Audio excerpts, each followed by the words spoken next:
Americans. What's up, y'all? Just wanted to share a couple of videos that I found online that are very important to the topics we've been discussing. The original people in the Americas. Prehistoric skulls were found buried in layers of soil 9 to 12,000 years old. I'm not really familiar with this channel, but I saw the documentary, and I saw they are the oldest skulls in the Americas. So these are the oldest skulls found in the Americas. The oldest. And this is the oldest of them all. The skull of a young woman nicknamed Luthia by scientists. Can she tell us who the first Americans were?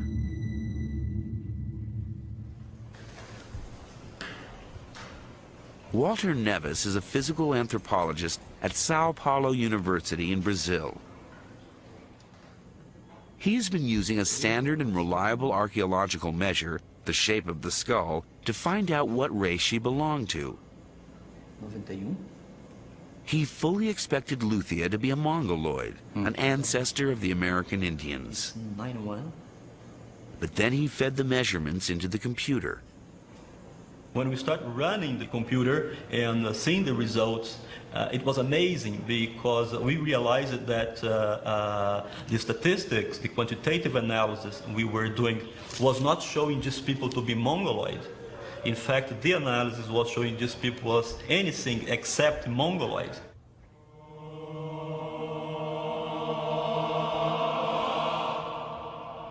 So who was Luthia?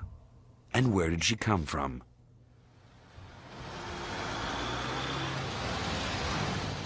To find out, the skull was taken to a hospital in Rio de Janeiro to begin the process of reconstructing her face. So they're gonna do some reconstruction. The first stage was to make a three-dimensional CAT scan they of already Luthia's tested it, skull and in they order know to build a replica. that is not Mongoloid. And as you will see, it's Negro. This news should be huge in my opinion.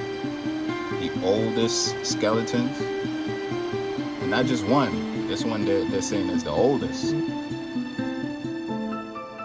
The cast was then given to Richard Neve of the University of Manchester in 10,000 years England, old, one of the world's leading the forensic oldest artists, skulls to in the recreate Western her Hemisphere, features. in the Americas.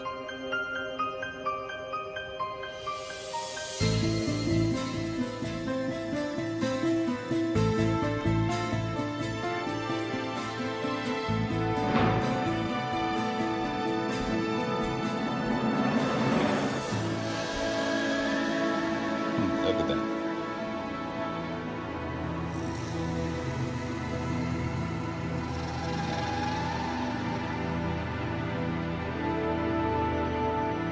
Say what he has to say.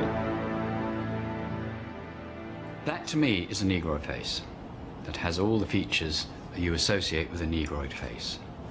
The proportions of the face, it doesn't say anything about it being a Mongoloid. Was this then the face of a first American? The true first American, absolutely. Her reconstruction is confirmed by measurements Walter Neves has taken of all his skulls. Check this out. The first reaction was not to believe in it. But as the results, repeated so many times, and the result is exactly the same thing. They are very similar to nowadays Aborigines and Africans, and no similarity at all with Mongoloids in Asia or with American Indians. When I was reading to prepare for this interview, I was quite surprised to see That's you use so the word deep. Aborigines. We have a world-renowned talking about anthropologist African Americans who has found the oldest skulls in the Americas, and they're all time after time show up to be So again, it's Manny, Negro. monthly record of anthropological science. this is another published brother under the direction I found of the Royal online. Anthropological His Institute name of is Great Carino. Britain and Ireland. I've seen a couple of his It says videos. here, I like the way he does Negro research. skeletal remains So I found from this piece Indian right here, and I sites thought it in was the dope. West Indies. It says the recent paper in this journal by Buxton, Trevor and Julian They're talking about the previous article I like how mentioned, he right? shows, Volume, historical 47, documents 1938 and implies pictures that and an whatnot. undeformed Very, very cool. Negroid physical type inhabited the Virgin Islands in pre-Columbian times. Not only is this implication contrary to previously now, we should accepted know findings, by just common for sense, the but I guess Antillean common era, sense isn't too as will common be these shown days. later, We've been but it also brainwashed. fails to give adequate And fed a whole consideration lot to of the possibility misinformation of these skeletal remains representing intrusive Negro in this tropical burials. climate. The mere presence of skeletons in a sand or shell mound It of shouldn't be Indian any origin, surprise that like in careful the people that were stratigraphic here records, originally, the is not first people certain here, would evidence be of highly primary melanated association people, with the red people. accompanying artifacts. True red, Moreover, not I pale venture red. to say that few physical anthropologists familiar with American Indian skulls would mistake for Indians those illustrated by Buxton, Trevor, and Julian. Indeed, most physical anthropologists would probably be less conservative and say Negro instead of Negroid.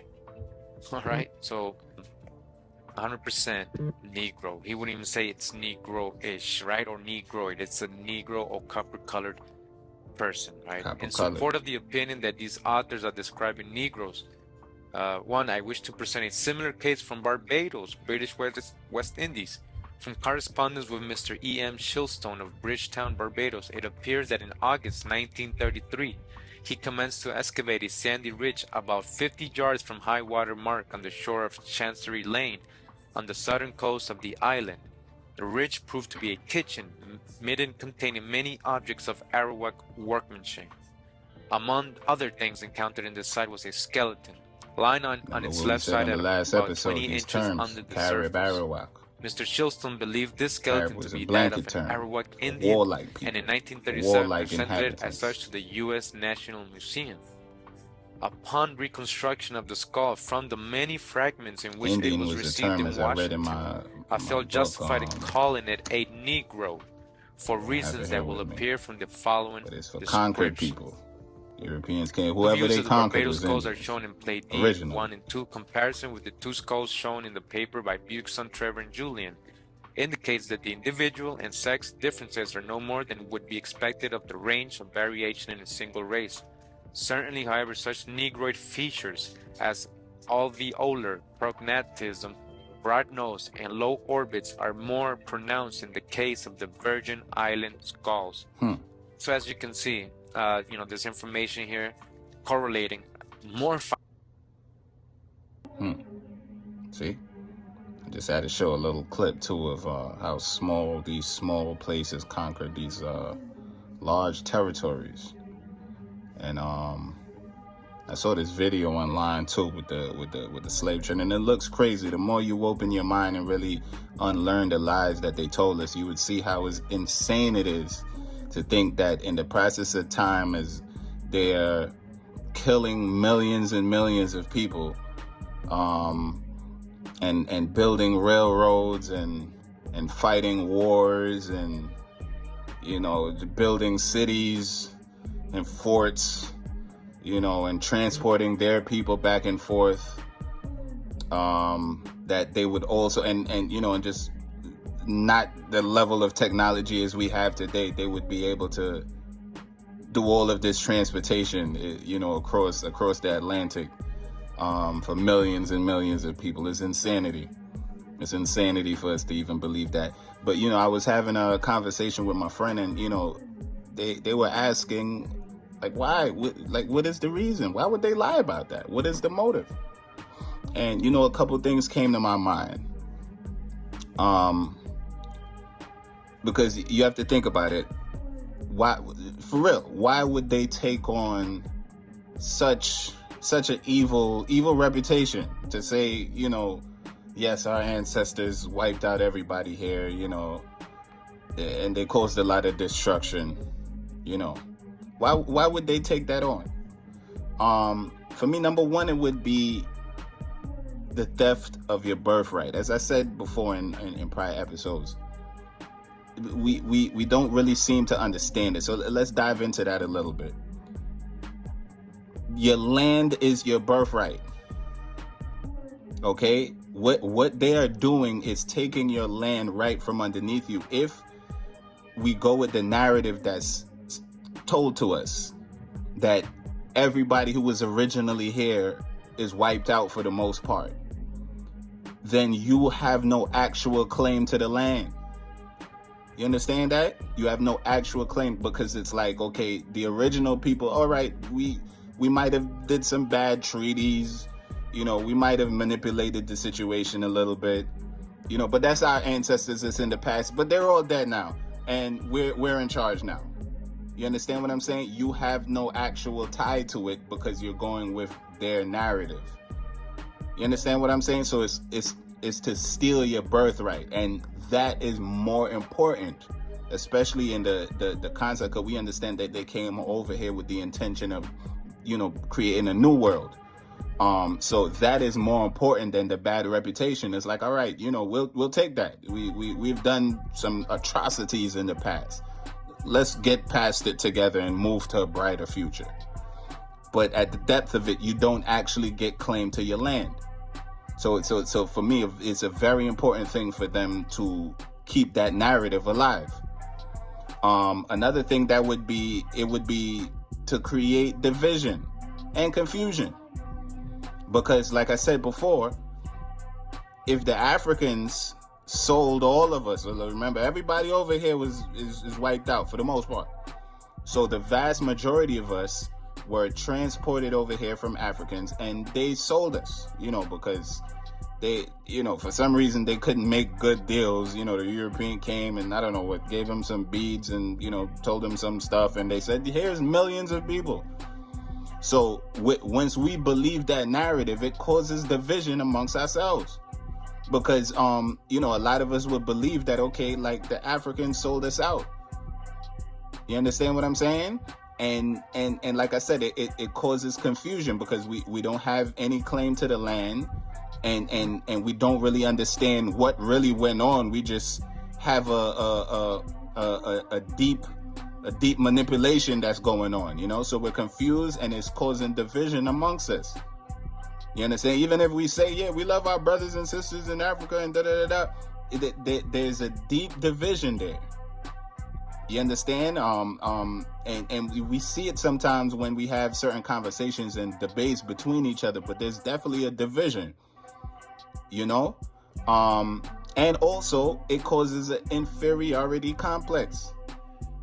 Because, like I said before, the great European came and destroyed everybody and conquered everybody and saved us from swinging in the trees in Africa and created this new civilization for us to flourish. If we don't have any understanding of us being here already, we don't understand the kingdoms that were here and in Africa and the great civilizations that we had on the planet.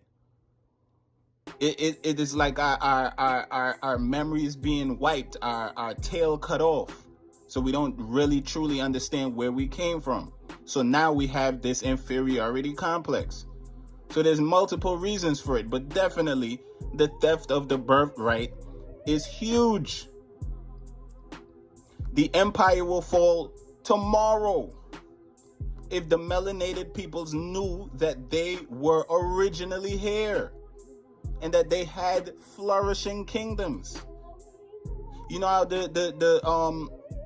there's a group of people that say that they are the chosen people based on books. If we had that understanding that we're already here and we're native to the lands, like the first video showed, that we are the real first people, the Negroid race, the people of the sun, we would have that's exact same mindset. We would have that mindset that we are indeed the chosen people. And this is not to down any other people, but we would have that mindset that we are the sun people. We are the chosen people. So therefore, we wouldn't allow ourselves to be conquered. We wouldn't allow ourselves to have our land stolen from us. And this will have a big issue for the powers that should not be. So it's actually better. It's better for them to take on that negative perception, you know, that they, you know, that their ancestors did some bad things. They came and, or you know, the diseases. They don't actually say that they killed you all. They say they killed a lot of you, and you died from European diseases. So the diseases wiped you out. And then, you know, they signed some, they might have did a couple bad treaties, but for the most part, your ancestors sold you out. They did a bad deal. So once we take on that concept, we allow ourselves to fall into the confusion. You know, and that narrative fits their story. That narrative allows them to continue with this empire. It's not a kingdom, it's an empire. That narrative allows them to continue with that, because the moment that we wake up and we see the truth, they're in deep trouble. So this is the reason why, as I was talking with my friend, this is the reason why that they would take on all of that karmic debt, in a way, to say, oh yes, oh man, we've done some wrongs in the past. Because now you could just justify it and say, no, it wasn't me. When you hear a lot of Europeans speak now, the mindset is like, oh yeah, you know, it wasn't us, it was our ancestors. And wait, you sold, your people did some selling out too. You understand what I'm saying? So we don't really get to the core of it. Only when we're discussing who is the original peoples of the lands can we go a little bit deeper, because now we have to talk about some serious things that the vast majority of the Europeans got here in the 1800s. That the vast majority of Europeans have come here later. You understand what I'm saying? And they were flourishing kingdoms already at it going on. So I just wanted to show those videos, because it's gonna get a lot deeper, and everything is connected. Everything, like, you know, for me, it should be obvious that the melanated people were here in the tropics already, you know. The last two episodes we spoke about the Dominican Republic, then we went to Trinidad. To me, it should be clear as day. But with the truth, everything is gonna make sense. It's all gonna be connected. It's all gonna be right. So this is just another aspect to look at it from, you know, and I feel like this should be huge news.